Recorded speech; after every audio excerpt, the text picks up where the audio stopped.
Hey guys, got a 10-minute game, weirdly with a 3-second increment on the board. My opponent's rated 1171, and we've got this Vienna kind of copycat variation going on. And I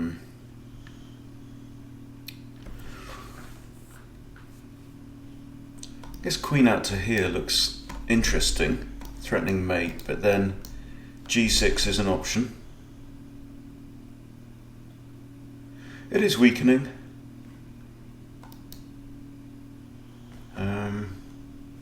Or just play a more normal d3, get the bishop out, knight f6, knight f3, castle. We'll try and make this an interesting game. We'll try and attack.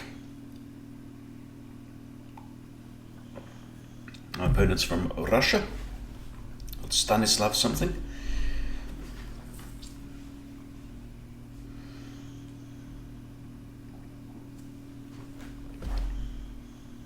May even go for an early f4, try and swap off this central pawn, get my bishop out. That makes it a bit like a kind of a French, but mirrored.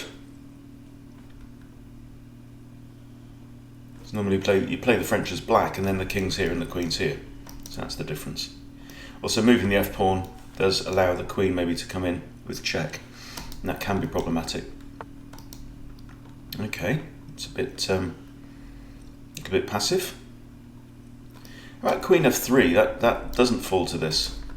Or if queen here, and then g6, and then queen back, that's the old wayward queen line, isn't it? Let's have a go. Oh, did it wrong. I meant to go here first, didn't I? Okay, so now this is an option. Yeah, knight there is an option. Bring the bishop out anyway, pin the knight. And now I've got knight to here. Attacks bishop and knight.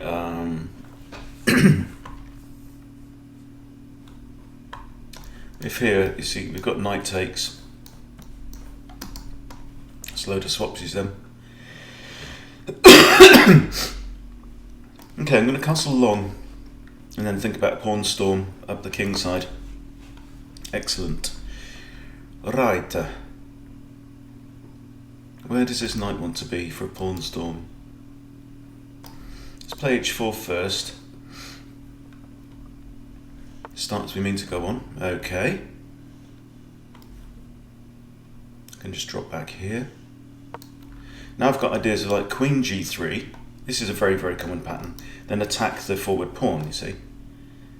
So now, because this pawn is pinned and it's the only defender of h6, so if bishop takes h6, g can't recapture because it's pinned.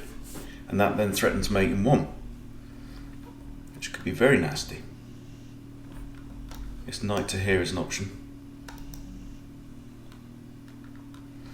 So we're already putting some threats together. Don't know where my g knight is going to come in, because these dark squares are all covered. So something like that might be more sensible. Okay, so black is dodging the immediate threat.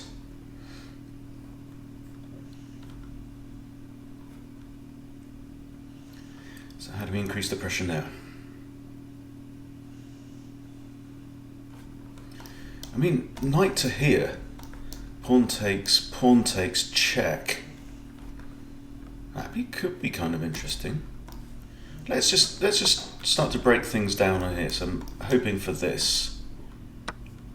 Yeah, that's fine. Just doing a double check. It does have knight there. So maybe do I take the queen then? Take with the queen. That means this pawn can't really move. It can't move to here. Well, that's just going to remove another pawn from there. It does maybe open up the file for the rook. However, knight, knight, knight. Kind of like this. Bring the knight round the slow way so I get onto a dark square on the 3rd rank, yeah, rather than the natural light square, and then I can go on to the 4th rank on a light square. Having said that, these 2 squares are also unavailable right now. Now g4 is an option. g4, g5.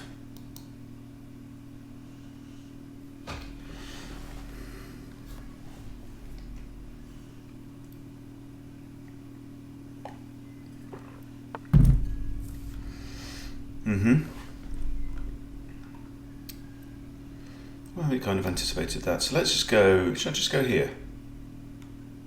So I'm threatening the knight, and I'm also threatening this pawn.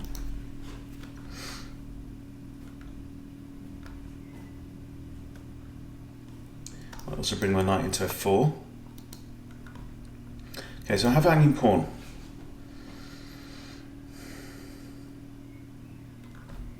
Also, that pawn now is only defended by the king.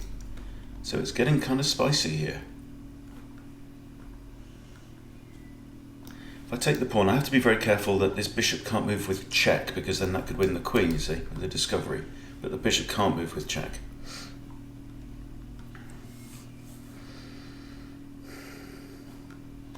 Got knight in is an idea.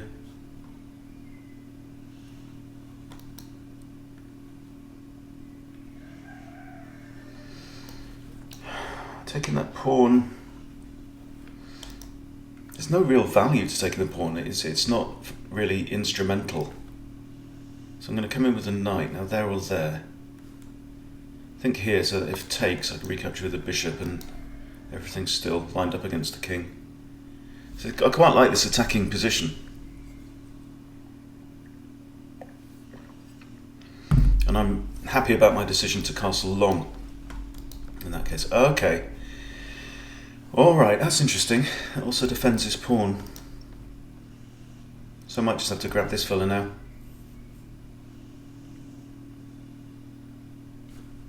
If I do that, for example, bishop's got free capture of that pawn, but that might actually be in my interests. And then I am actually...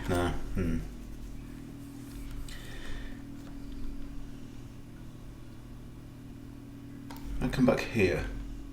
I'm still threatening the knight on h5. I think that's okay. Can live with that. Also g4 now is an option. So it's all going horribly wrong for black's king. We hope. Okay, so he's taken the initiative and captured the knight.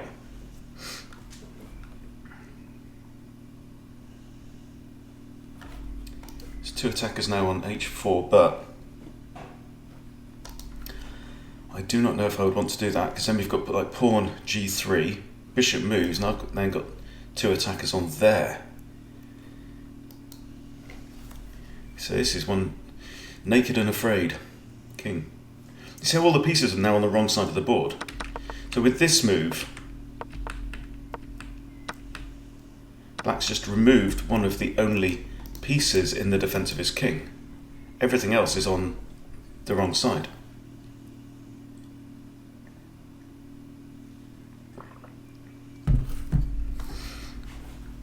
I could capture the knight with doubled and isolated pawns, but I think my bishop is better as an attacking piece than just as a wrecking ball.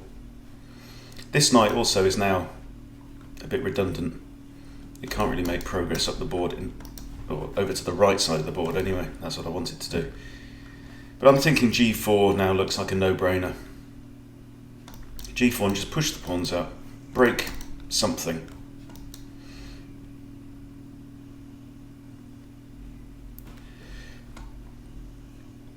It's a tough position now.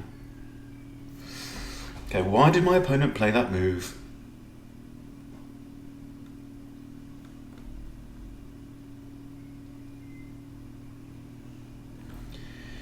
All I can think is something about moving the knight, but if you want to swap off your bishop for that bad knight, then be my guest. So I think we just continue with the plan. Problem is with this pawn formation, right, when you've got pairs of pawns facing off with no man's land in between them, if I push one pawn, black can just push the other. If I push that one, black can push that one. So maybe I need more firepower, like queen behind the bishop and then try and bust through there with the bishop.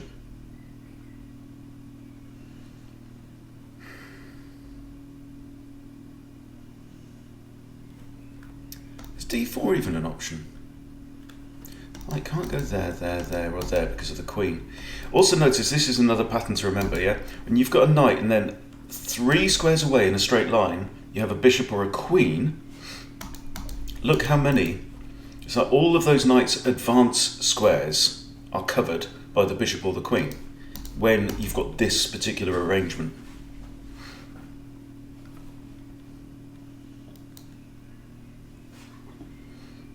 Okay, down to 5 minutes on the clock. I'm generally in favour of playing games with an increment because it makes you win. Sometimes you can be in a losing endgame that's clearly lost and win on time, whereas with an increment that shouldn't be possible. I think it does make you have to play better chess to play with some increment, even if it's like 3 seconds like this. I was having a jolly good think. I like my structure. I mean, I'm feeling pretty secure here. Now, here's the good thing though, with g5, pawn push isn't an option. So now I think that's on the cards. So I'm definitely going to cause some damage now. I think the bishop has to retreat. Does have a few options. Many options. Okay, now that's just a blunder. The bishop should have retreated because now this is an attack on the bishop and comes with check. So now the bishop falls. And now we are looking very exposed. Okay. Very important to slow down, to stop, take stock in these kinds of situations. I'm thinking queen. So I realise the bishop's under attack there, yeah. So, but queen h2, queen h7 is not checkmate. So I guess what I need to do is just drop the bishop back to safety. Any square where it's protected, and there it's protected twice. So that's an advantage. Then we've got queen here. I think rook h8 is pretty essential right now. Actually, I want to get my bishop onto this, don't I? But then e5.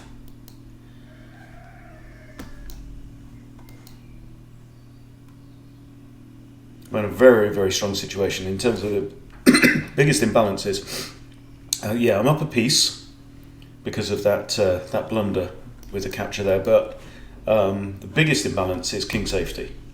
That king is naked and afraid. My king is snug as a bug in a rug.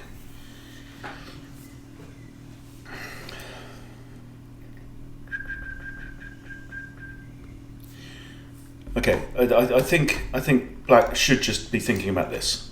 Get both rooks involved.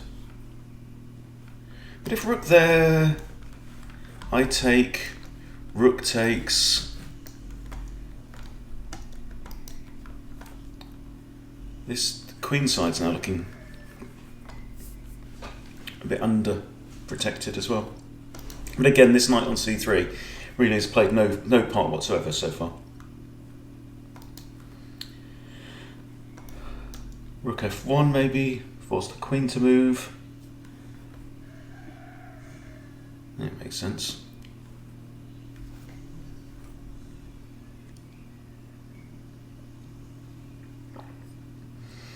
Seems like my opponent has disconnected. Oh no.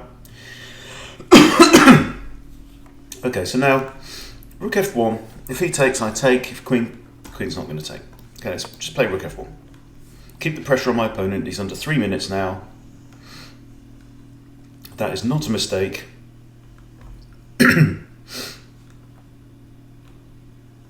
I'd like to move the knight, put the bishop there. Would be good. But then the pawn just comes down. Then maybe we break through with pawns. The knight's doing nothing, so the knight may as well reroute round to at least there. 2 minutes 20.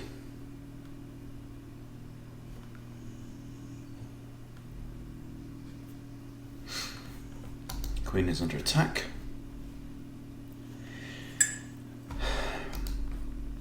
Actually, rook takes means I can't take the queen because this rook would be pinned, so I have to recapture. It's disconnected again by the look of it.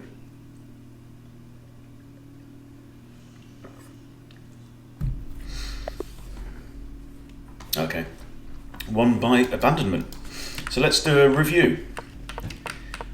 So far so good. Fairly not. I think this was quiet. Yeah, it's a prophylactic move. It's stopping the bishop or the knight from going to that square, but at this point I think development is preferable. Half-hearted queen attack, easily blocked by the knight. Knight gets pinned. Bishop breaks pin. Now I decide to castle long, which turns out to be a good idea. Black now castles short, and I immediately launch the beginnings of my pawn storm. We have pawn reacts, trying to kick the bishop away. Bishop simply retreats. Rook across. There's 2 or 3 of these moves that to me seem slow. You know, I think that rook move there. You know, when you've got pawns that are deadlocked in front of it, then centralising the rook may not have as much value, right? At least this pawn here has got some scope. It could go there, could get captured off, could get recaptured by the rook. These pawns are going nowhere. Also this move, pretty slow. Centralise the queen, so now this is just a tactical threat. Threatening to take on h6. Forces the king to react. And now a pawn break, f4. So I'm now playing as though I'm in the middle game. Black clearly hasn't even completed development. Takes. And now kind of this lack of development is starting to show.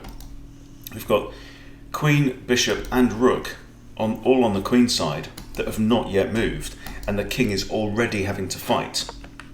And I think the reason for that is slowness. Some over-cautious early moves.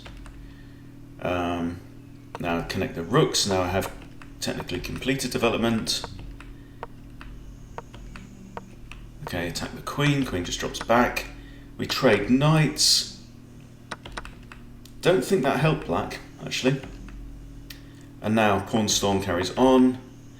And this move, I think my opponent did not take enough time over this. Because in actual fact, let's say bishop simply drops back to e7, right? Pawn takes. That's now a human shield, right?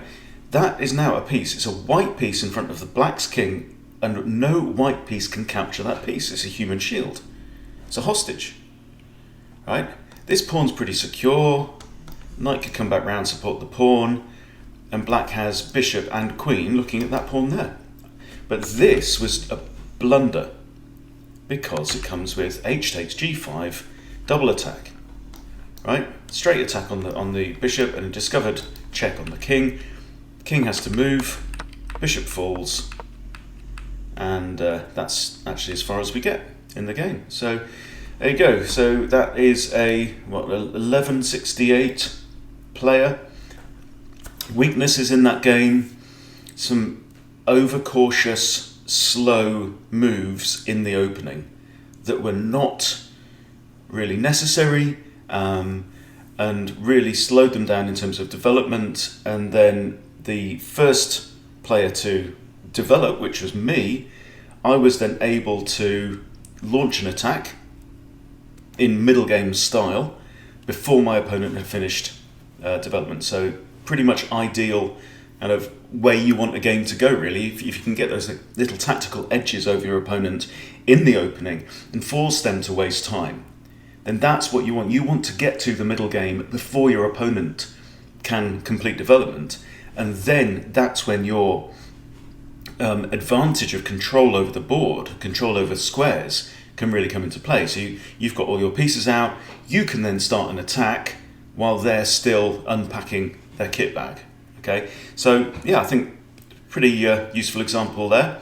Don't be too slow, don't be too cautious. Cautious is not often a good thing in chess. Sometimes it's exactly the right thing to do, but yeah, don't neglect your opening development. Very, very important, and we've just seen why.